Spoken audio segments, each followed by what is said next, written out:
Two boys secretly replaced their teacher's birthday candles with firecrackers, and for that prank, both were expelled from school. Decades passed, and one grew into a wealthy, successful painter with complete financial freedom, while the other became a retired railway worker still struggling to make ends meet. When the accomplished painter returned to the countryside to retire, he wanted to hire a gardener to tend his overgrown yard. To his surprise, the man who showed up for the interview was his old childhood friend, the very same boy who had set off firecrackers with him years ago. Thanks to their old bond, the gardener got the job easily, and from that moment on, the course of both their lives changed dramatically. The gardener carefully planned the wild land in front of the painter's house. To him, the weedy plot already seemed heavy with fruit, so vivid he could almost smell the harvest in the air. Though he lived simply, he had a warm, earnest heart and paid close attention to every little detail in life, even taking great care to choose just the right scythe. The painter thought it was just a tool, but to the gardener, it was far more. It was how he spoke to nature itself. No matter the task, he threw himself into it wholeheartedly. The painter was different. He liked to observe the world around him and paint everything he saw. He showed the gardener his artwork and told stories of his life over the years, leaving the gardener utterly fascinated. It was a world completely alien to his own, as wonderful and unreal as a dream. The gardener's greatest wish in life had been to marry the woman he fell for at first sight, but she had married someone else. Ça fait mal. Sur le moment, oui. Mais j'y pense plus jamais. C'est loin tout ça. It seemed everyone had to endure a sharp hurt growing up. Memories might fade, but the pain stayed locked inside, turning to bitterness whenever recalled, leaving deep marks on the heart. More than any abstract longing, the gardener cared about whether his scythe felt right. A good one needed perfect weight and balance, otherwise, his arms and back would quickly tire. When he cut grass, he wanted to hear that steady, soft rustle. The painter could not understand the gardener, and the gardener disapproved of how the painter handled his personal life. The painter had been involved with several models, leading his wife to file for divorce, yet he thought she was overreacting. To him, physical relationships were just a game, as long as his heart remained with his partner. The gardener said nothing in argument, but privately disagreed entirely. Though he never married the woman he loved most, he understood that life held more than just romance, it also meant the duty of a husband. For his family, he worked hard every day, quit smoking and drinking, and used the money he saved to take his family to the seaside each year. They could not afford luxury, but seeing his wife bathed in sunlight made it all worthwhile. A walk, a simple hotel lunch, a lazy afternoon nap, and sitting by the water at dusk feeling the breeze, for him, that was pure happiness.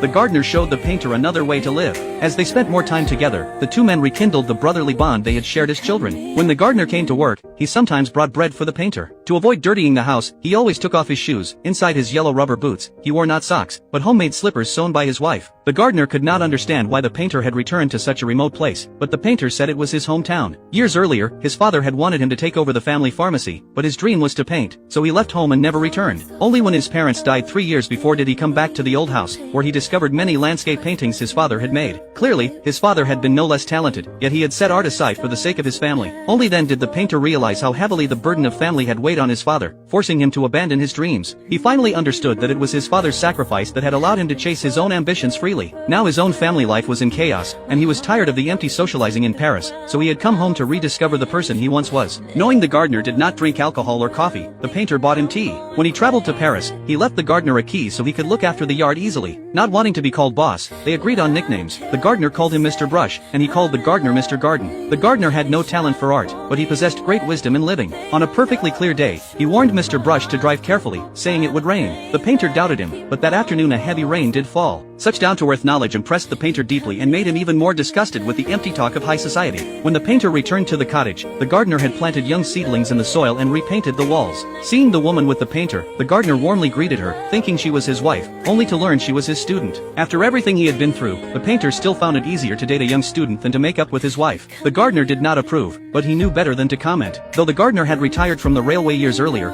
he still kept his habit of never being late until one day he arrived late. The painter did not mind, but the gardener explained he had been worrying about his son-in-law, who had just lost his job. Living a sheltered life, the painter thought it was no big deal, another job could easily be found. The gardener replied that his son-in-law had no special skills, having only worked as a security guard at a supermarket, and would likely be unemployed for a long time. Seeing how distressed the gardener was, the painter called a friend and quickly found the young man a new job, leaving the gardener deeply grateful. The next day, the gardener brought fresh vegetables he had grown and used a projector to show the painter photos of his family, sharing warm stories from over the years. The painter and his girlfriend laughed happily, as if they had lived a whole different kind of life alongside him. One day the painter's daughter arrived unexpectedly, and before he could feel happy, he saw an older man beside her. She announced she was getting married, but Mr. Brush could not bear the thought of his daughter marrying an elderly man, and the two quarreled bitterly. Later he complained to the gardener about how unreasonable his daughter was, only to be told he was holding a double standard. If he could date young students, why could his daughter not be with someone older than her?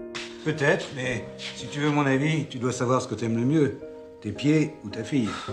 The painter had no reply, but his mind felt clearer. He finally understood that everyone lived by their own choices, and he had no right to interfere too much in his daughter's life. The two men went into town together for a funeral, and because the deceased had a comical name, they nearly burst out laughing. To avoid being rude, they hurried away like they were fleeing. In that moment, death felt less heavy, as natural as flowers blooming and leaves falling, something to remember, but not to grieve over endlessly. Standing in the vegetable garden, the painter asked what to do with all the extra produce. The gardener said they could give some to the housekeeper or neighbors, and store the rest so they could eat homegrown vegetables even in winter. As they spoke, rain suddenly began to fall. The painter caught a cold the next day, but the gardener remained perfectly healthy and excitedly showed off his new motorcycle. He pointed out every detail, just as the gardener did not understand painting. The painter knew nothing about motorcycles. The gardener said minor colds did not need a doctor, physicians just scared people to sell medicine. He had planned to invite the painter fishing, talking endlessly about its joys, but the painter said he had to leave for Paris in a few days. Before he could depart, however, he saw the gardener collapse on the ground, clutching his stomach in pain. The painter rushed over. The gardener said a doctor had suspected a hernia, but the painter thought otherwise and insisted on taking him to Paris for a proper examination. Too weak to argue, the gardener went with him to the painter's home in Paris. Before going to bed that night, the gardener mustered the courage to ask the painter for a favor. He wanted him to paint portraits of him, so his family would have something to remember him by. He seemed to sense what was coming. The painter readily agreed. The next day, the painter took the gardener around Paris, where every corner held old memories of him and his wife. He then brought him to an art exhibition, but the gardener seemed to have aged suddenly, barely able to speak. The painter quickly arranged surgery. Before the operation, he bought the gardener a bright red helmet, perfect for his new motorcycle. But the news was devastating. The gardener had terminal cancer. Surgery was no longer possible, and he had less than 2 months left. Though the painter had witnessed many deaths and partings, he still could not bear it. The gardener, however, faced it calmly and even comforted him. He said life was like rain, born in the sky, dying on the ground, and the fall in between was a lifetime. There was no need for sadness or regret, for his life had borne abundant fruit. His only regret was leaving his beloved wife, but every loss made people grow, and he believed she would move on. The painter, too, had his own path to follow. Inspired by the gardener, the painter decided to reconcile with his wife. She did not turn him away, but sat with him in a cafe and listened as he told her everything that had happened. Seeing his sincere attitude, she cancelled her upcoming appointments and decided to give him another chance. On the day the gardener left the hospital, the painter met his wife. The gardener remarked how beautiful her eyes were, then asked the painter what color his wife's eyes were. The painter froze. After years of marriage, he had never truly noticed. Overjoyed to hear the painter and his wife had reconciled, the gardener invited him fishing as soon as they returned home. They went out onto a crystal clear lake, like a gem, and the gardener taught him the fishing wisdom he had gathered over a lifetime. Above all, one must stay patient, because a big fish was like death, lurking quietly, creeping closer with an open mouth, ready to drag you under if you let your guard down. They were lucky and soon caught a large carp, but its eyes were filled with terror, as if staring at death itself. The gardener understood that now he was the one playing death, and the struggling fish was himself approaching the end. In fact, it was the third time he had caught this very fish and the last. Just as he had done twice before, he released it back into the lake.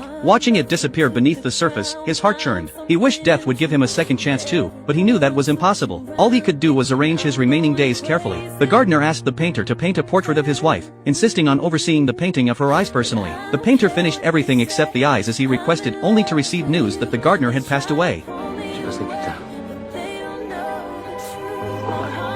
Afterward, the painter did not hire another gardener. Instead, he tended the yard himself. He also held an exhibition in Paris, featuring paintings that captured the very things the gardener had held in his heart. J'aimerais bien que tu me peignes des choses qui me tiennent à cœur. Ça n'a pas besoin d'être bien fini, mais juste un peu de couleur pour que je me souvienne.